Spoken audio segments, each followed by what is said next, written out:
So hello students, कैसे हैं आप सब। आई थिंक बहुत अच्छे होंगे। मैं हूं आपका दोस्त अभिषेक। दोस्तों, एमसीसी ने अपनी ऑफिशियल साइट पर जो है एक बार फिर से आप सभी की जो इन्फॉर्मेशन बुलेटिन थी उसको अपलोड किया है। कुछ चेंजेस किए गए हैं।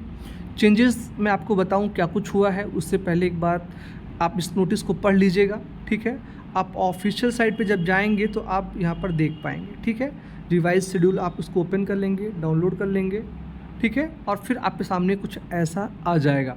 नॉर्मली जो रूल्स एंड रेगुलेशंस हैं वो लगभग सेम हैं जो पुराना था। सिर्फ इसमें एक चेंज किया गया है, वो ये कहा गया है कि अभी तक जैसे था कि जब आप स्टे वैकेंसी राउंड काउंसलिंग में कॉलेज को सिलेक्ट करते हैं या आपको कोई सीट अलॉट की जाती थी और आप उसको नहीं लेते थे तो आप पे कोई एक्शन नहीं होता था, वो सीट जो है वो वेस्ट हो जाती थी।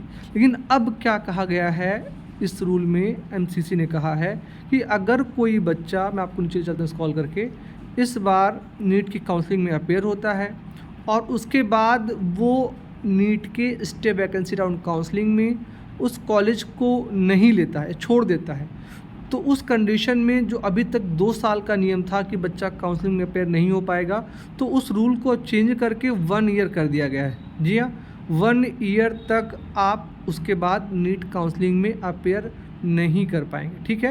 यानी कि वो आपका वेस्ट हो जाएगा। इसके अलावा सारी चीज़ें पुरानी ही हैं जो पहले थी, मैं आपको दिखाने का प्रयास करता हूँ, ठीक है। तो ये रजिस्ट्रेशन काउंसलिंग का प्रोसेस है, सारी चीज़ें होंगी ऑफिशियली होंगी, ठीक है।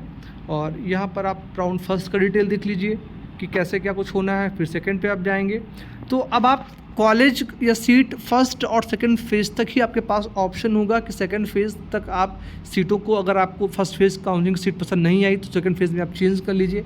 लेकिन लास्ट फेज़ में स्टे वैकेंसी राउंड में ऐसा नहीं हो पाएगा, ये आप देखिएगा, ठीक है ना। ये क्लियर है ना। अब ये जो if a candidate is allotted a seat in stray round, he has to join the allotted seat college. If the candidate does not join the allotted seat, he obviously shall be डिवेड from the NEET examination for 1 year. या अब वो NEET exam ही 1 year तक नहीं दे पाएगा। Counselling में appear होना तो बात का प्रोसेस है, मतलब आपको 1 साल के लिए सीधे तरीके से रेस्ट्रिक्ट कर दिया जाएगा, ठीक है। तो ये जो ऑर्डर है बेसिकली सुप्रीम कोर्ट के अकॉर्डिंग कहा गया है, तो ये भी अब आप इसमें कुछ चेंजेस नहीं कर सकते हैं। तो ये थी बड़ी अपडेट आप सभी बच्चों के लिए। इस वीडियो में इतना ही। आप सभी का बहुत बहुत धन्यवाद। Thank you so much. जय हिंद।